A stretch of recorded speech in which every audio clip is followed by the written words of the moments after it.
Bania Ramadhani dari peminatan ketiga Program Studi Kesehatan Masyarakat Fakultas Kedokteran Universitas Mangku Mangkurat. Hari ini saya akan membagi informasi mengenai COVID-19, yaitu panduan kesehatan masyarakat untuk COVID-19. Beberapa istilah dalam COVID-19 diantaranya orang tanpa gejala, orang dalam pemantauan, pasien dalam pengawasan, komorbiditas, dan konfirmasi. Orang tanpa gejala atau OTG COVID-19 yaitu orang tidak bergejala dan memiliki risiko tertular dari orang positif COVID-19 dan orang tanpa gejala yang memiliki kontak erat dengan kasus positif COVID-19. Kemudian orang dalam pemantauan atau ODP yaitu orang dengan gejala demam lebih dari atau sama dengan 38 derajat Celcius atau memiliki riwayat demam, kemudian disertai pilek, sakit tenggorokan atau batuk, dan mengalami gangguan sistem pernafasan. Kemudian, dalam 14 hari terakhir sebelum gejala muncul memiliki riwayat perjalanan dari atau tinggal di wilayah dengan kasus positif COVID-19 dan kontak dengan pasien kasus positif COVID-19. Kemudian, pasien dalam pengawasan atau PDP yaitu orang dengan ISPA, kemudian demam lebih dari atau sama dengan 38 derajat Celcius disertai gejala batuk, sesak nafas, sakit tenggorokan, pilek, pneumonia ringan hingga berat, dan memiliki riwayat perjalanan atau tinggal di wilayah dengan kasus COVID-19. Kemudian memiliki riwayat kontak dengan kasus PDP atau positif COVID-19 atau orang dengan ISPA berat atau pneumonia berat yang membutuhkan perawatan di rumah sakit dan tidak ada penyebab lain berdasarkan gambaran klinis yang meyakinkan.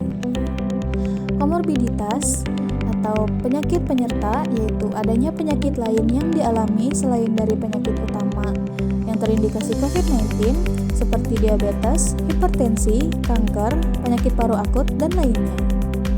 Kemudian konfirmasi yaitu pasien dengan konfirmasi positif mengidap COVID-19 atau corona dengan pemeriksaan PCR.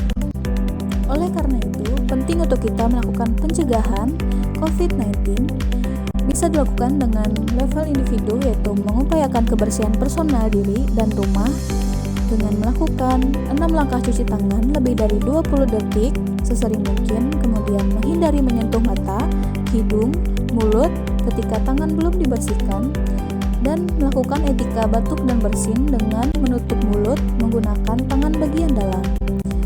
Kemudian tidak berjabat tangan, perbanyak aktivitas di rumah, dan melakukan penyemprotan desinfektan secara berkala kepada benda-benda yang terindikasi terdapat virus COVID-19 atau yang sering dipegang atau digunakan oleh tangan. Kemudian peningkatan imunitas diri bisa dilakukan dengan konsumsi gizi seimbang, tidak merokok, istirahat cukup, melakukan aktivitas fisik, makan sumber vitamin, dan mengendalikan penyakit lain seperti diabetes, ISPA, dan lain-lain. Kemudian bisa juga dilakukan dengan pencegahan level masyarakat yaitu dengan menghindari melakukan perjalanan jauh keluar kota atau ke tempat wisata, kemudian menjaga jarak aman lebih dari 1 meter ketika terpaksa keluar rumah, atau menghindari kontak dengan orang yang sakit, dan tidak melakukan pertemuan atau perkumpulan yang kurang penting. Kemudian bisa melakukan kegiatan di rumah aja seperti bekerja dari rumah, belajar dari rumah, mengurangi menerima kunjungan atau berkunjung ke rumah keluarga, dan bermain di dalam rumah serta melakukan ibadah di dalam rumah. Mari kita bersama-sama memutus rantai penyebaran dan penularan COVID-19 dengan melakukan tindakan pencegahan. Jangan ngeyel, di rumah aja. Sekian dari saya. Wassalamualaikum warahmatullahi wabarakatuh.